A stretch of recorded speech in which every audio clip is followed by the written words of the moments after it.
One of the most compelling things about fantasy sports is the rivalries. That's why I choose to make these NFL videos through the lens of my fantasy football league and go over the players and how I think they're going to do in that way. It also makes following the specific fantasy football league significantly more enjoyable and keeps people entertained. So bearing that in mind, let's see what the 2-0 juggernaut team, Bobby Brown's Boys, has to say about his matchup this week against his fellow Aggie, Weston, his new division rival. Spencer says, and this is, I'm pretty sure, and by pretty sure I mean that he told me, I think that this was initially supposed to be like some sort of limerick or poem or like maybe like a rap or a rhyme thing, so nothing to worry about this week. My opponent is still weak. Cousins only knows how to do one thing, and for Kurt, that's throwing it in the dirt. His backs are whack, with a couple brick-handed receivers on tap. Tight end will be on the sideline, keeping the place for Gates warm. Carolina is in their standard form, purring, more like the house cats they really are. When our matchup is complete, and he looks dismembered and defeated. The only thing that is for certain, and that will be a name change to one more benched QB, please stay in yo lane. And then Weston, the incredibly benevolent and nice guy, comes back with one of the most light-hearted comebacks I've ever seen. There's almost no venom or hint of vitriol in this at all. It is almost it's almost like a calculated, like, "In you, sir," he like looks at his monocle, "and you're not a gentleman." I kind of feel like this is what Weston is doing here because he's such a nice guy. Well, my opponent is riding a 2-game high that is soon to come crashing down, deciding between Wentz and Carr at QB. You know what they say, if you have 2 QBs, you have no QBs. RBs are overrated and Jordy is coming off of an injury. AJ Green has the beige water pistol throwing to him, so expect nothing from Green. Bobby Brown, stay in yo lane and take that L. So I want to address this because I think that almost all of what Spencer said was like funny and accurate, and frankly having to read it in the prose was pretty difficult, so I didn't want to like pick it apart and like go over it in depth. But with Weston here, deciding between Wentz and Carr, Wentz is passable and Carr is good. Carr was like top 7 last year, I believe. So I don't really agree with that. RBs are overrated. Thing is Spencer was managing his RBs really well, and he's kind of juggling. It's not like he's married to him. Jordy is coming off an injury, and the Bengals, let me tell you, it's not that I think AJ Green is bad, but the Bengals are so horrific. And look, and like he did mention like Andy Dalton, the beige water pistol, but it's not just Dalton who is bad, but their offensive line is bad. They don't really have any running game, although it's funny, Cameron Auto Draft has all 3 of them, the entire backfield on his roster, so I feel like, Weston, you could have worked that in if you wanted to. I feel like you could have worked in a jab at inactive Cameron, but I know I'm sure you're pretty happy about that free win. We'll get into that. And then he says, stay in yo lane. So just to conclude with AJ Green, I think he will fall off a little bit this year actually, and I'm kind of glad that Spencer ate that bullet, because I was going to either pick Green or Jordy because I drafted 11th, and then on the back end of Spencer going back to back, and he took Green and Jordy, so I believe I ended up with Desi. Anyway, love to see this, love to see the shit talk. Let's get into last week reviewed. And I don't have a guest this week. I'll have guests in future weeks, but pretty much everyone was busy. Okay, so let's talk about this game. Game that I predicted myself to lose, and a game that involved LeGarrette Blount and Greg Olsen combining for a point. Blount disappeared. He was gone, like Ian Kinsler from the Rangers. See you later. Greg Olsen, foot injury, dunzo, terrible for me. But hitting the high notes here as I try to get the suction back into my brain, some oxygen. Little Breezy had a solid day versus the Pats. Freeman had an incredible day, 2 touchdowns, about 100 total.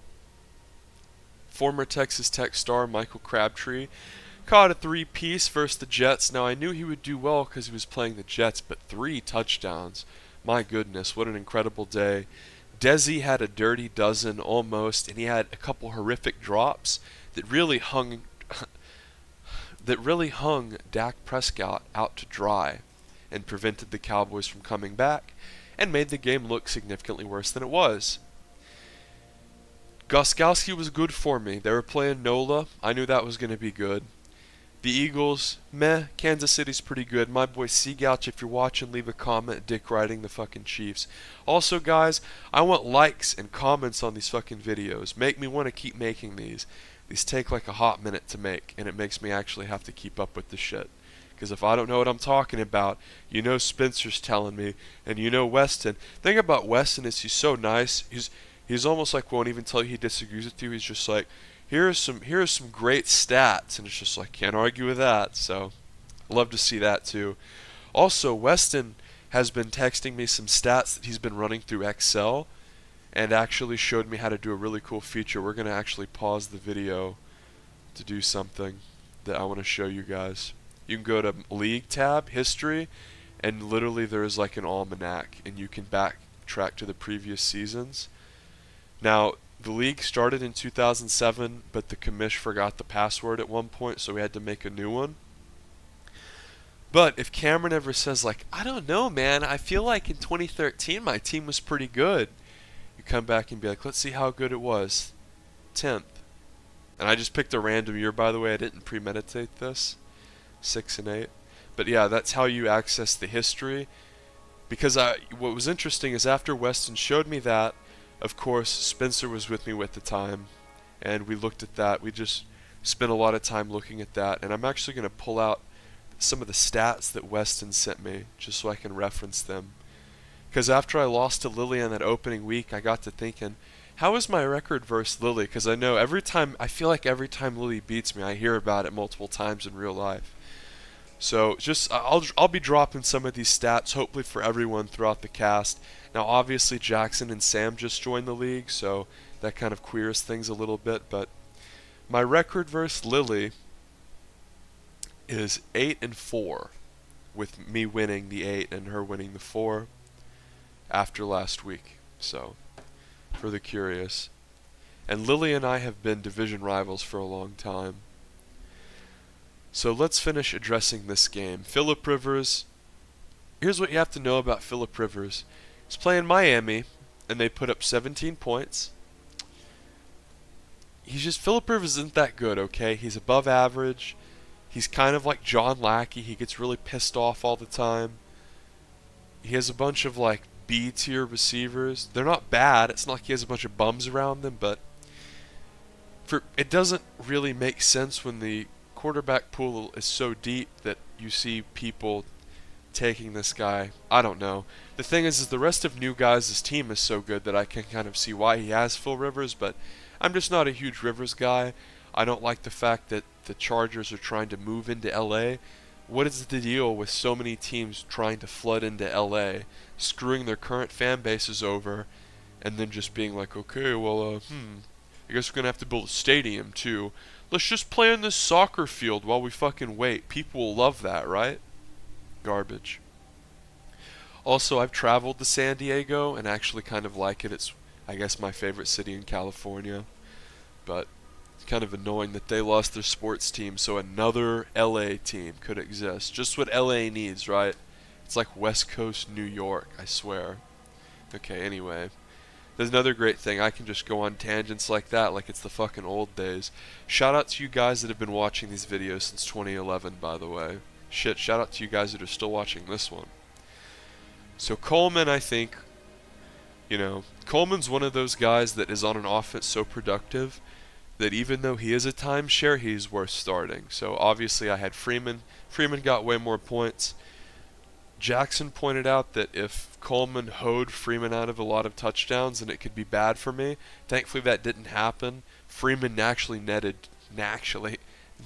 ruins. Freeman got 2 touchdowns, and even though Coleman had a solid day at 10.5, with a touchdown.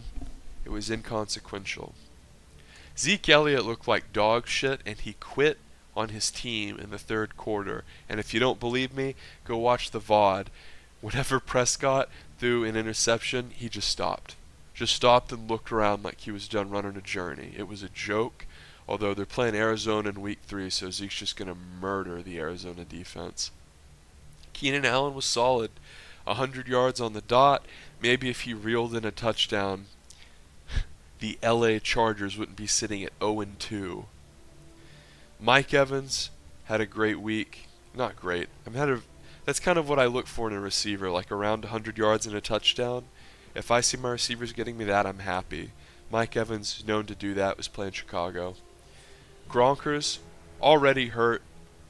Classic stuff. I mean, this guy, if you watch him play, he's one of those guys that if you watch football with your normie friends, they even notice, like, holy shit, who is that guy, because of his size and just the way that he monster modes people. But the thing about Gronk is he gets hurt every single year. And without Hernandez, the murderer, which, by the way, I've been watching The Wire, and I have some suspicions about Aaron Hernandez's suicide. But I digress. Hernandez doesn't exist, so I feel like that makes Gronk maybe a worse fantasy player, because in my opinion Hernandez really didn't steal that much for Gronk. It was almost like they would either use them both or use them differently. Anyway, they could coexist peacefully, and then when Gronk went down, Hernandez's value shot through the roof. But he did, like Mike Brown and Trayvon. Tyreek Hill didn't break 5. Ryan Suckup actually got him 13 because Saxonville was actually a joke. And anyone believed that the Jags were going to be good this year because you heard it on ESPN a bunch of times? Oh, the free agents, the defense. They got shown the fuck out by the Tennessee Titans. It was a joke. It was bad. Look at that, Saxonville. A whole one of them. A whole one of them, Saxonville. If any dipshit Jags fan ever says the phrase Saxonville, you just got to look at them and remind them how many wins their team gets in a division that week. Bad. Jags fans, stop saying Saxonville. Media, stop saying Saxonville. Get some fucking self-awareness and stop dick riding after 1 week. So to conclude, I win 108 and made a few jumps in Weston's power rankings. Speaking of Weston, I'm going to find him and hunt him down here. Oh, let me see. Control F, 65. See, let's see, which game is it? Okay, Lily, it's not her game. Oh, there it is. There it is, 65. One Johnny Football, please. It's funny you're not 11th in your own rankings this week, Keepo. I'm just fucking around, Weston. I love you, buddy. Anyway, Cameron, speaking of things that I don't love, what does this look like to you guys? What does that look like to you? That's a joke. That's a fucking joke. Bing Bong 2 Auto Draft Boogaloo. Andrew Luck.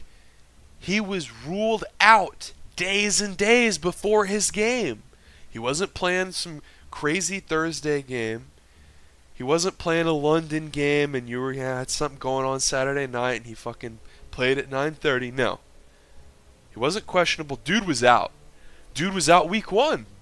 Dude was out when the computer drafted him. Oh, yeah. Okay, so Cameron's team. Jokey Graham hurt. Yeah, big surprise. Less than a point. Jay Ajayi had a good day. Melvin Gordon had a good day. That's the core of Cameron's team. It is what it is. Now, this is what I hate. Cameron is notorious for not even considering doing trades until like week 4. So if there's ever players on Cameron's team that you want, they're like untouchable. So 4 weeks go by. That's like half the amount of time you have to do trades because of the trade deadline. And usually week 1 to 4 is when Cameron does the best. Because when the bye weeks start to hit, you have to like really have your shit together, and like your teams will always collapse in the bye weeks. And I know if Cameron, by the way, I don't think Cameron's watched a minute of TWIF this whole year. And I know that if he's somehow watching at this moment, he's getting real butthurt. But thanks to Weston, I actually have the numbers to substantiate my opinion. By the way, thank you, Weston, for sending me stats about not only just Cameron. He sent them about everyone, Cameron. So don't get butthurt. So according to these stats via Weston, Cameron has the lowest win percentage in the league at a staggering .429. For reference, the next lowest is Kevin, the commish, at .459.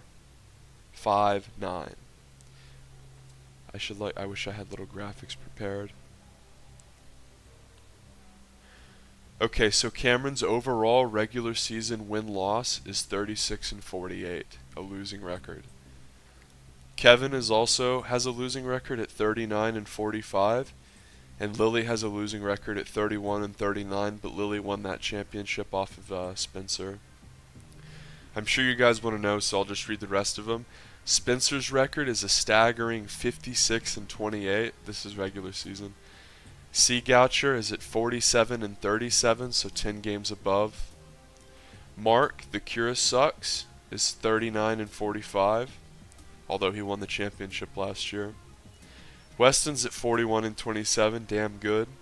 The Ben King of Funny is at 46-38. I'm at 44-38, so I guess it has to include playoffs or something.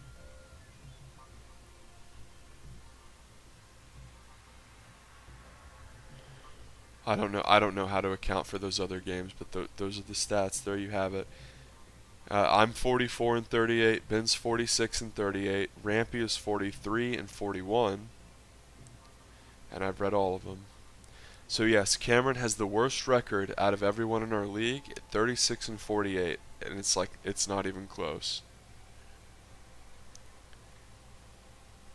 Let's see. Okay, so Weston has also included the places that they finished. So Cameron has finished 9th, 8th, 10th, 5th, 6th, and 9th. Okay.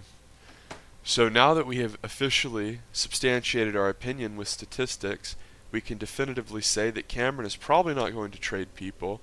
His team is probably going to be a dumpster fire. It's already 0-2, and we're not even to the bye weeks yet, and he can't start a quarterback. That's really bad. Especially because if you're the commissioner's son, come on, you gotta hold yourself to a higher standard. Especially considering the fucking standard is down in the basement. All you have to do is set your lineup. It's laughably easy. Anyone can do it. Fantasy Nightmare, Starry Nights. Lily puts up 65. Jackson puts up 72. Jackson gets a win here, albeit a close one. Now this is nice for Jackson because going down 0-2 is really brutal, and this neutralizes our division, Starry Nights, Lemondogs, the new guys. Remember when the divisions had names that meant something relative based on... Remember when the divisions had names that was relevant based on something that had happened in the past. Good times. Starry Nights. Yeah, she lost, but why? Well, Mark Ingram has no talent. Todd Gurley went off. But Deshaun Jackson, the dude just doesn't get that many looks. Mike Evans just gets thrown at so much. Someone pointed out to me that Jameis Winston usually really likes to find... It was Seagouch, I believe. Because he said that in college, Winston would always focus one receiver super hard. And I think that shows because Winston actually throws a fair amount of yards and touchdowns, but it's almost all to Evans. Kyle Rudolph's not good. Sam Bradford went down. I remember I was hanging out with Spencer, and he was talking about Sam Bradford, kind of gassing him up a bit. I was like, he's going to get hurt. And little did I know, he was literally already hurt. Like, we were watching other games at a bar, and he was talking about Sam Bradford. I'm like, well, he's going to get hurt. And, like, the Vikings game wasn't on at the time, and he had already gotten hurt, like, at that time when I had said the statement. So that's the Vikings. The Vikings are actually not bad when Bradford's healthy. I guess Bradford's kind of like Neo Tony Romo. Like, he's a pretty good quarterback. Like, I know there's a lot of people who hate Romo, but if you had to rank them, like, they're top 15, probably. Like, especially you know, if you're on a team like that, Minnesota, you can take a team that's absolute dog shit. And don't tell me about Minnesota's defense. You know, Jared Allen is long gone. Like, that is a thing of the past. So the point is without Bradford, Minnesota just turns into a black hole. Even their defense wasn't very good. OBJ looks bad. If I was Lily, I would be worried. The Giants just look horrible. Really, really bad. I read so many articles saying, "Oh, the Giants are gonna win the East." Granted, a lot of people thought Zeke would be out, but come on, dude. The Giants looked truly awful. Hopefully, OBJ was just kind of hurt, and he's gonna be back to full speed, and they're gonna pick it up. If you're Lily, that's what you're hoping at least. Kareem Hunt had a great week. Julio Jones did his thing, got a solid 10 despite no touchdown. Fitz looks like dog shit with David Johnson out. This is really bad for the fantasy nightmare because the production of Fitz goes so much down. Now I know what you're thinking. He's a receiver. David Johnson's a running back. Well, when you're on an offense that is completely based around the run and not that good and has a corpse throwing you the ball at quarterback, a guy who hasn't been in his goddamn prime since 2004. 2004? You remember 2004, guys? The Red Sox won the damn World Series. Remember? I know Jackson remembers. Jackson's all remembering 2004 right now like it's a nightmare. That's his fantasy nightmare. Anyway, I digress. But Jackson had a lot of misses here. Eifert looks like he's going to be dicking around with injury all year. Cincinnati looks horrific. To me, Cincinnati and Arizona are two teams where like the players' value is just crashing. Tucker was pretty good, although he only logged 6 versus Cleveland. Missed a long one. So Jackson picks up the win here. For Lily, she relies heavily on Odell Beckham. The Rams are looking better. I'm not going to say that they're even going to go 8-8, but the Rams are looking better. They have a weak schedule, and they like to run quite a bit. Oh, and Stafford is being hailed as the MVP already, so I don't know. If you look at Lily's team on paper, I mean, there's definitely threats. Clap 4 in Fantasy Genius. Clap 4 puts up a decent 79. Matty Choke, 15. Frank Gorehole, 10. He managed to punch it in once in a game that was appalling. Lamar Miller.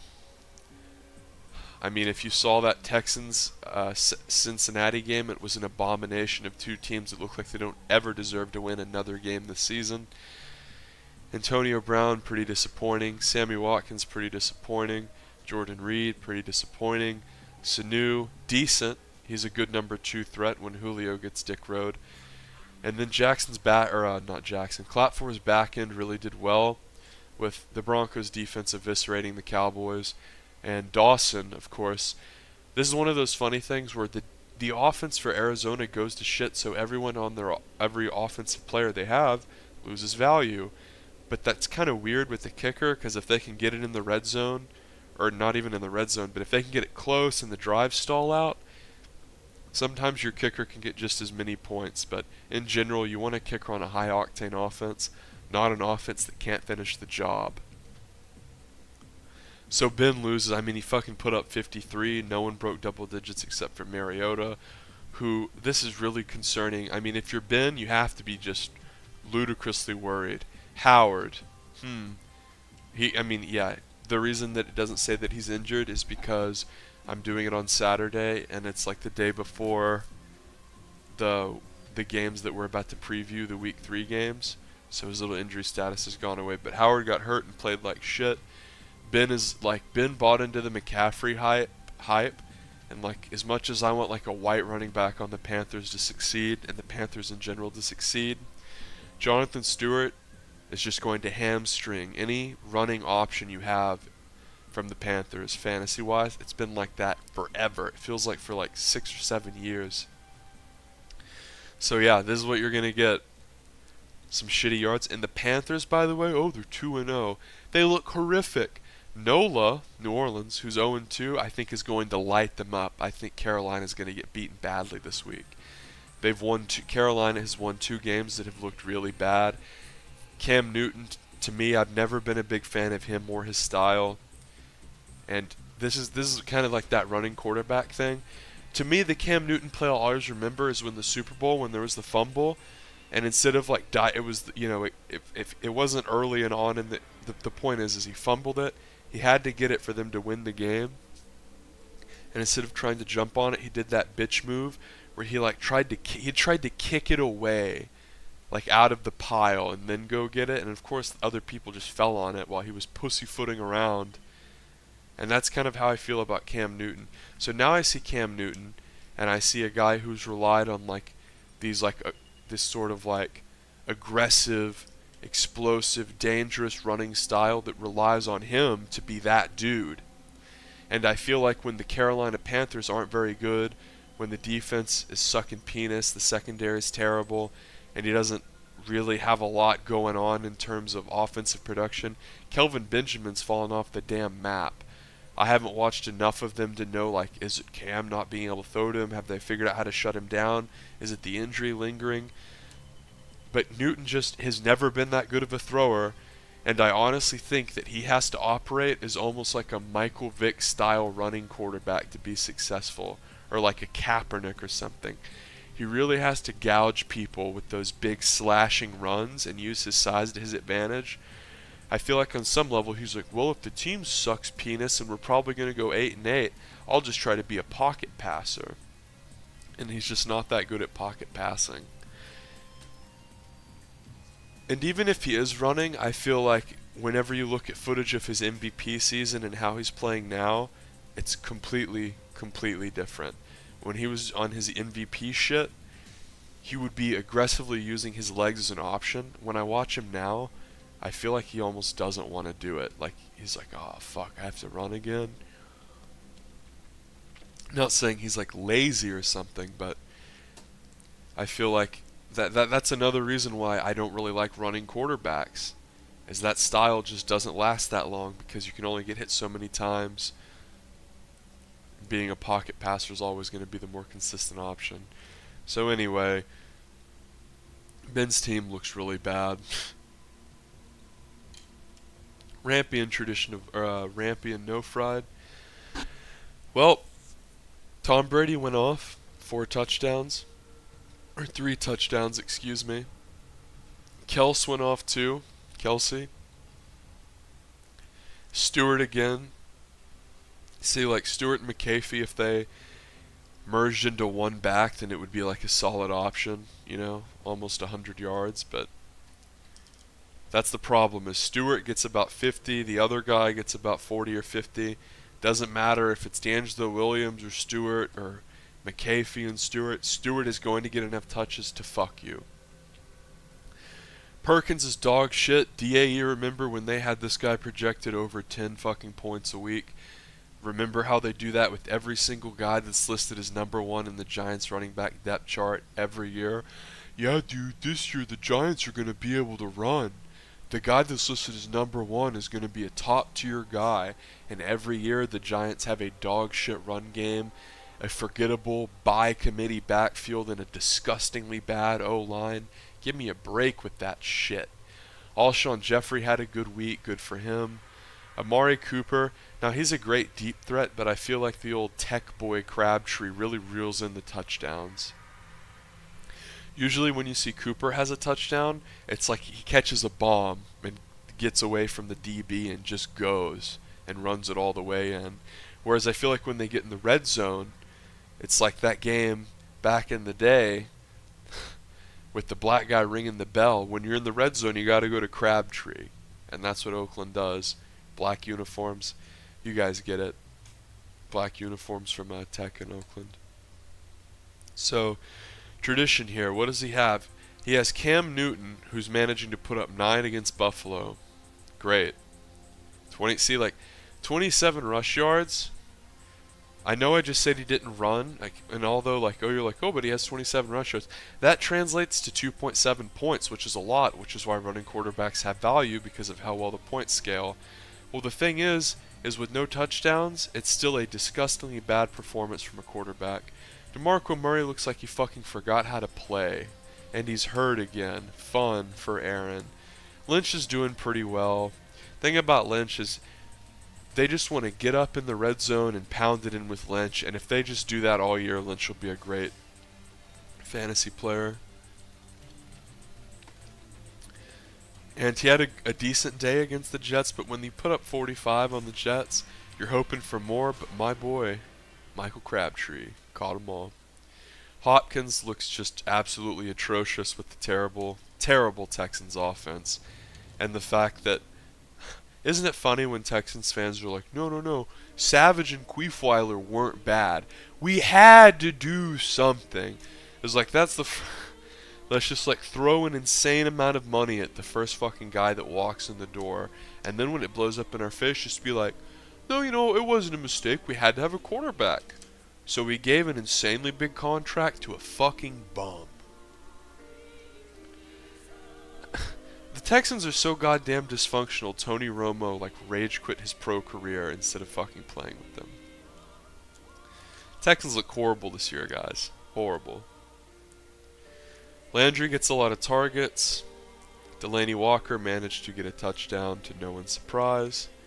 Dan Bailey looked like crap because the Cowboys look like crap. Rampy puts up 81 and loses. No Fried has two great tight ends. He should consider trading them. Both of them are top 5 in points, and tight end is really thin. Greg Olsen just went down. Already talked about this atrocity. Bobby Brown's boys and the old Gouch. Seagouch put up 81, but Spencer just eviscerated him.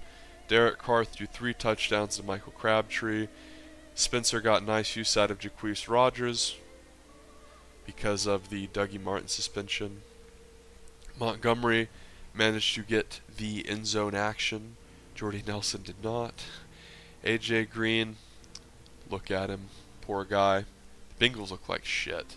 Zach Ertz had a good week.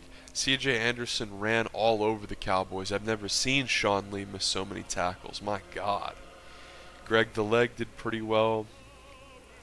And the Ravens got to play Cleveland, who everyone keeps saying, oh yeah, Cleveland's going to be...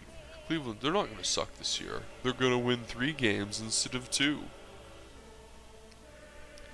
Which, I think they will win 3 games, by the way, but... where do you draw the suck line? What do we see here? I guess this is where you draw the suck line all over Seagouch's team. There you go, Gouch. See it? See it? Your team sucks. This guy, Kelly, he's a fucking crybaby and he's not any good. Moving on. Wow. So jumping right in, Bobby Brown's boys and Weston, the rivalry matchup. Wincy's going against the Giants. He'll have a great day. Kirk Cousins, I said he was due for regression. I was right. He has regressed. His team has regressed.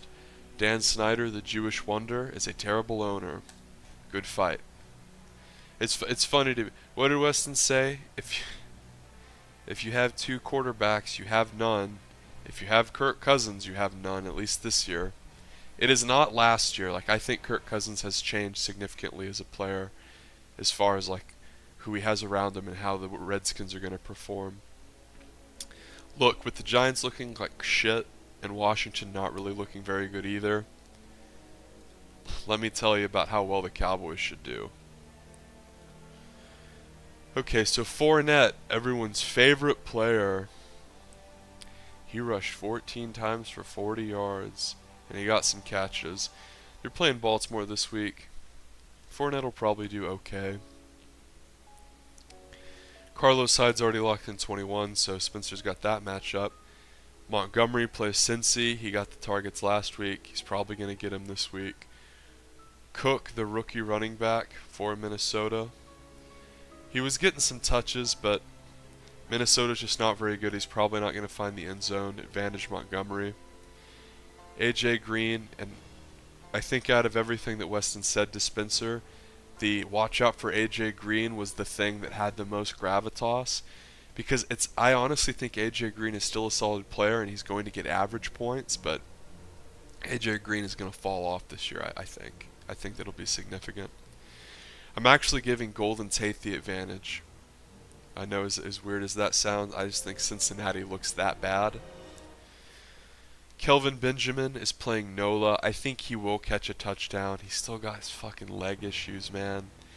And he's got Cam Newton throwing to him. Oh, God. The Panthers make me sad. Michael Thomas is going to have a good week as well.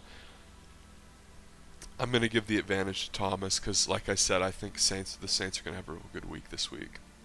Henry's dog shit. Zach Ertz has been good, actually, for the first 2 weeks. Real good. Zach Ertz will get the advantage. C.J. Anderson. LaShawn McCoy. How's McCoy done? Oh boy, he's already tinkering with an injury. I'm giving the advantage to Anderson while he's still healthy. Lutz is going to have a good day versus the Panthers, but Greg the Leg's already notched 11. Advantage Greg. The Panthers are probably not going to do very well versus New Orleans because that boy, Drew Brees, can throw. And let me tell you about the Carolina secondary. White flag, white flag. Advantage Ravens. They're playing Saxonville. Spencer's going to win this game. No, should we go in a different order? We should do that the other division. Okay. So here we have Bing Bong 2 Electric Boogaloo and the Victoria's Secret.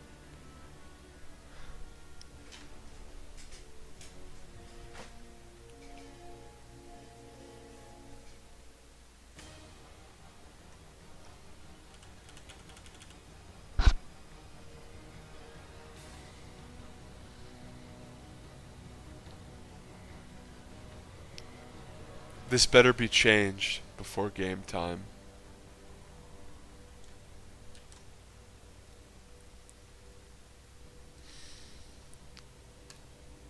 Atrocity. And then Cameron's running backs, the core of his team, have injuries, and I think they're going to play both of them. Yeah. But you never want your running backs to have questionable injuries. There's a chance they could not feel it and get shut down. There's a chance they could re-injure it. There's a chance that they could get a more severe injury. And in general, you don't want players to be going into weeks questionable, especially when you can't figure out that the guy with a fucking O next to his name needs to be swapped out.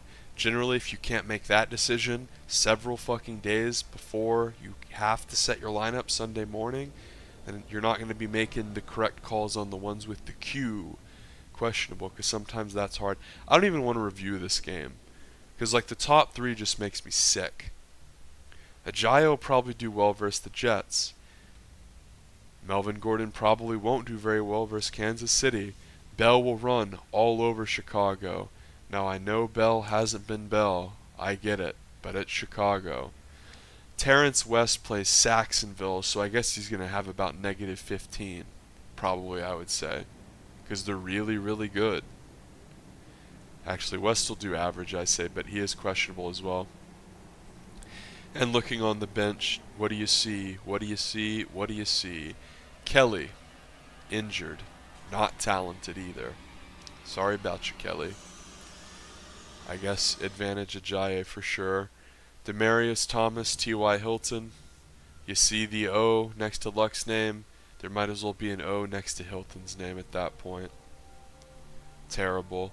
Dougie Baldwin did not practice. He could have fucking died in a car crash, and I don't think Cameron would have known. Adams, a.k.a. the guy that caught a touchdown last week, one of many. Yeah, I'd say he'll have an advantage over the D&P guy that'll probably start. Hill, who, you might be asking?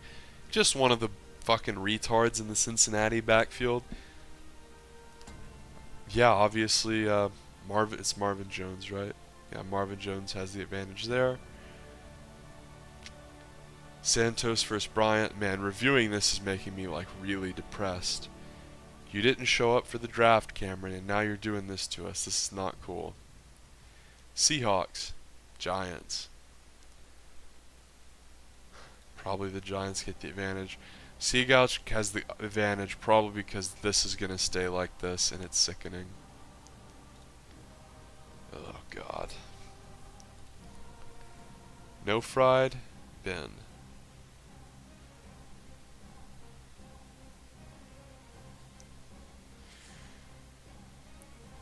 Tom Brady's going to play well versus Houston. I know Houston's defense is still respectable, but Tom Brady's Tom Brady, man. Mariota versus Seattle. It's not in Seattle, but it managed Brady. Howard's coming off of an injury. He's playing Pittsburgh, and this is David Johnson, not Duke Johnson. I'm giving Duke Johnson the edge. He's playing Indy.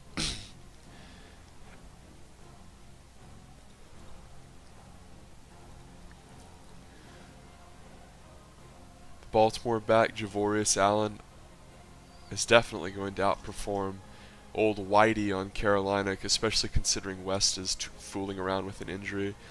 Alshon Jeffrey is playing the Giants. He'll have a great week. I don't really trust Cooks versus Houston. I'm not saying Houston's going to be great, but you know how the receivers, the Pats receivers are.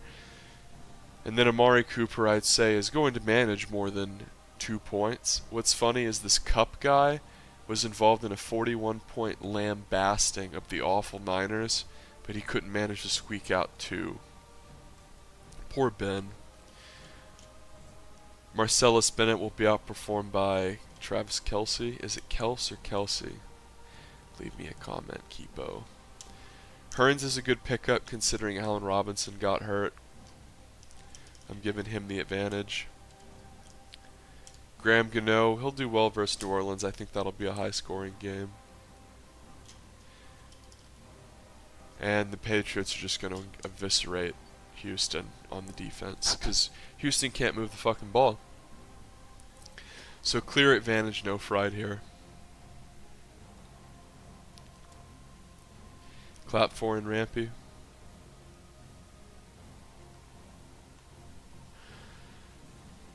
Matt Ryan will have a good day. Cam Newton should too, but I give Ryan the advantage. Gore might squeak out a touchdown, maybe even 2. They're playing Cleveland. DeMarco Murray's looks completely lost this year. Advantage Gore. Haven't I already done this game? I don't know. I'm just going to do it again. I can't remember if I did it or did a review of the last one. Lynch will have a good day. Lamar Miller won't. Houston can't move the ball. Advantage Lynch. Antonio Brown will have a good day versus Chicago. Hopkins has fallen off so hard because of the poor Texans. Hopkins was such a fucking threat even when he just had an average guy throwing to him. Sammy Watkins had a hilariously good day, and his Kenny Britt game, which is when you have a receiver that will do nothing for weeks and weeks and weeks, and then they'll go off for an insane amount and then go back to doing nothing. I still don't like Sammy Watkins. I still don't trust him. But he went off here, and it's really hard for Aaron to win now. Whenever your opponent plays someone who you don't think is going to do well, and you're kind of accounting for whether you're going to win or lose, and that player goes off, it really fucks things up a lot of the time.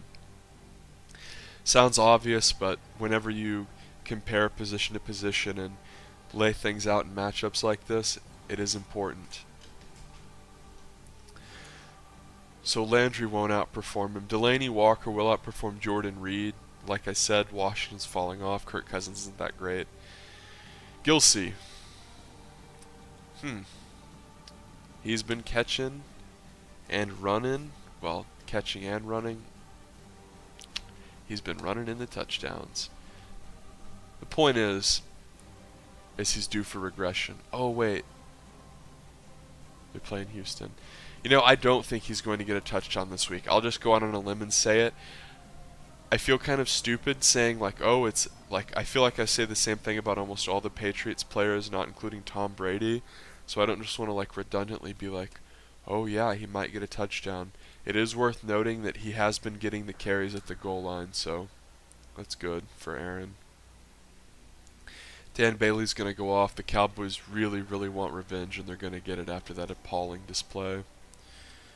And Phil Dawson, I definitely think Bailey will win this. I love it when kickers and defenses mirror. because it makes watching that one specific game more compelling. Anyway, Texans, New England, that is bad. And then Broncos are playing Buffalo. This is a weird game.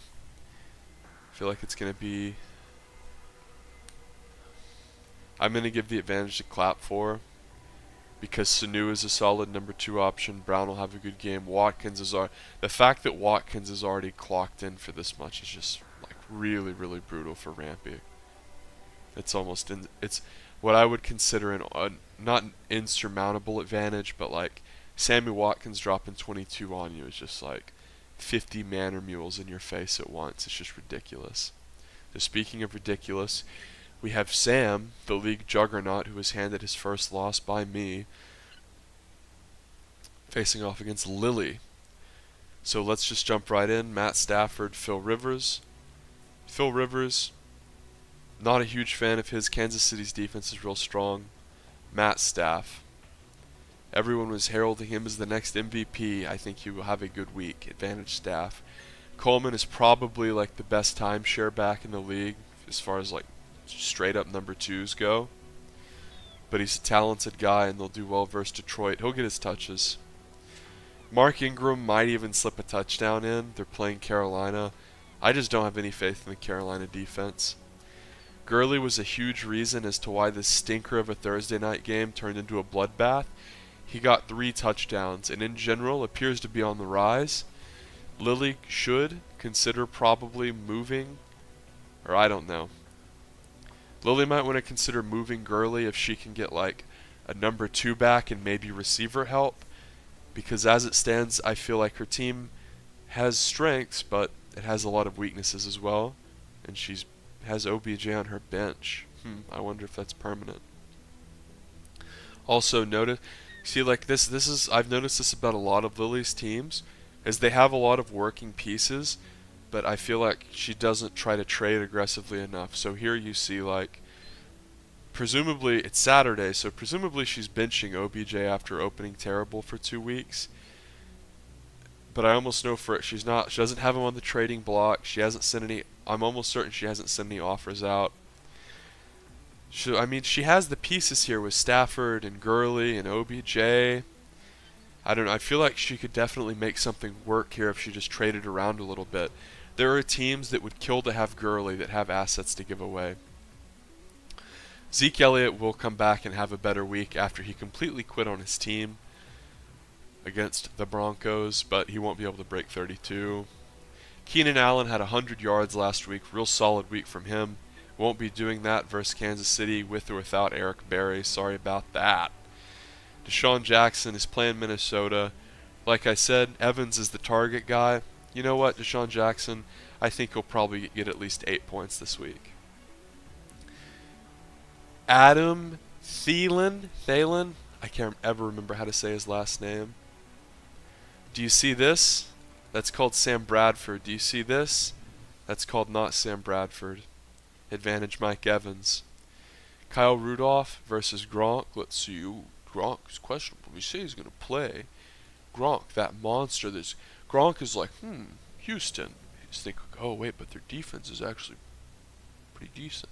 Gronk's like, why don't you just let me play safety this week? Matt Forte and Tyreek Hill. Tyreek Hill's going to have a good game. And Matt Forte, I mean, he's a Jet. I don't really need to say much more than that, do I? Suck up and Crosby. Crosby for sure. Obviously, he has the easier matchup. The Vikings defense I don't think is very good, and Tampa Bay's offense is above average. Oh, but Saxonville, my goodness, I'm going to have to give the Vikings the advantage, even though I don't really believe in either. This is the thing to watch though, OBJ on the bench. And another thing to watch, what does Lily do with OBJ? If the Giants turn out to be a flop, if OBJ has a bad year, which would be kind of interesting considering AJ Green is probably also due for a bad year, or at least that's what I'm predicting. What does Lily do with OBJ? Does she just have him on his bench all? Does she just have OBJ on her bench all year? Does she try to make a move? What does she do? I'm interested to see. So with Gurley at 32, I think it's hard to give anyone else or to give the new guys the advantage. I think between Lily's advantage at quarterback and her 32 points at running back, she'll be good. Although I am worried about Lily in the future. Jackson and I, a very closely projected outcome. Drew Brees is going to rip apart the Carolina Panthers. Russell Wilson will have a good day, but it won't be anything compared to the destruction that Drew Brees is going to unleash on Carolina. LeGarrette Blount was horrifically bad last week, and I won despite it. He's definitely going to do better than a goddamn goose egg, let me tell you. Isaiah Crowell.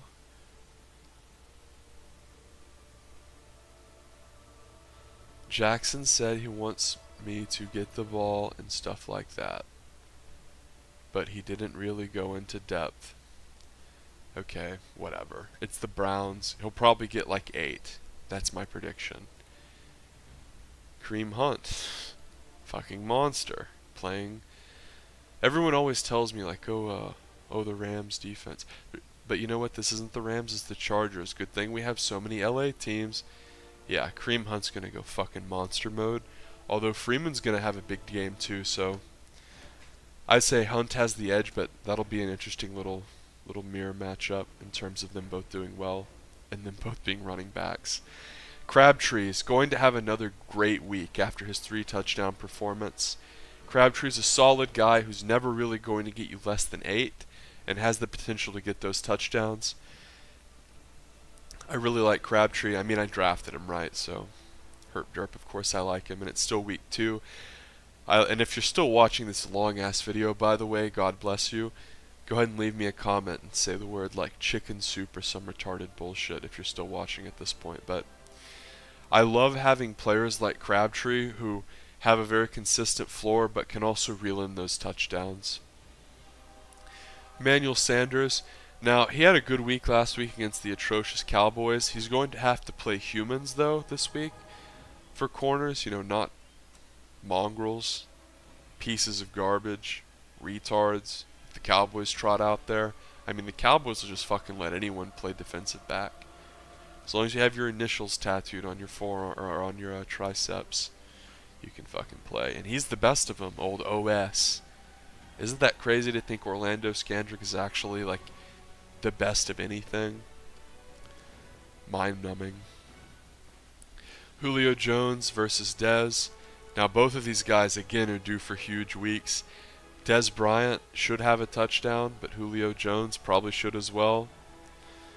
So I guess I'm going to have to give the advantage to Dez because I really think the Cowboys are going to just skunk the Cards. And if the Cowboys actually lose this game, the fucking NFC East is looking like a complete joke. Yeah, but both of them are going to do very well. Austin Hooper, Weston's guy, he might do okay versus Detroit. I had to pick up Jesse James because of old Olsen. No Fried, if you're listening, which I know you're not because you never watch these videos, trade one of your fucking tight ends. Not even necessarily to me. You don't need Kels and Witten on one team. Fitz versus White. White's playing Houston, although he is in a timeshare. Fitz is playing the Dallas secondary. Even with Carson Palmer throwing to him, I think Fitz is going to outperform White. Gostkowski will skunk the Houston Texans. I think he'll get at least 8. Maybe skunk's too strong of an adjective or a verb.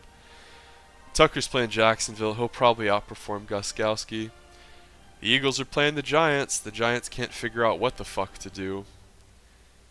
And the Steelers are playing Chicago, who have been in a perpetual state of not being able to figure out what the fuck to do for years and years and years.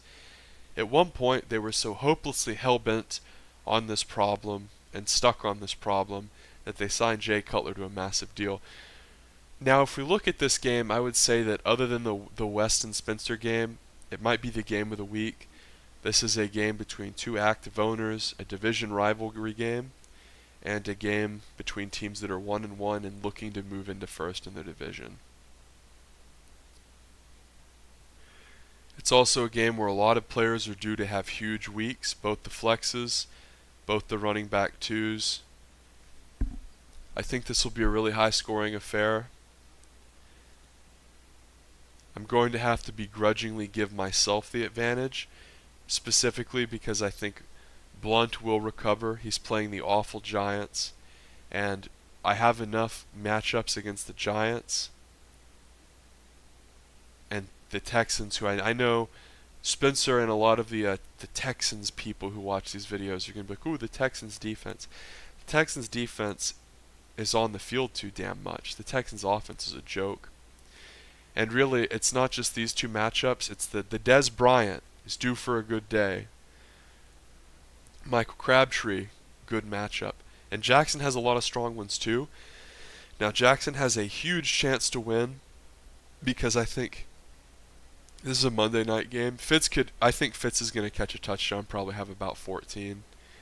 And I think Kareem Hunt could absolutely just obliterate people. But I think it's more likely that he'll have about 12 or 15. And if he does, I think I have the advantage. But if Hunt and Jones go from having just good weeks to incredible weeks, I think Jackson takes it. So that is my incredibly long video, and I did it alone. So leave me a comment. Tell me who you want to have as a guest next week. Possible choices: Weston, the stat guy; Jackson again; Seagouch again; Rampy; Spencer. I guess depending on what happens next week, we can decide. But I want to know who you guys want to see, because obviously a lot of these guys have been in the league before and you've seen them in the previous installments, so you know what the options are. Peace out.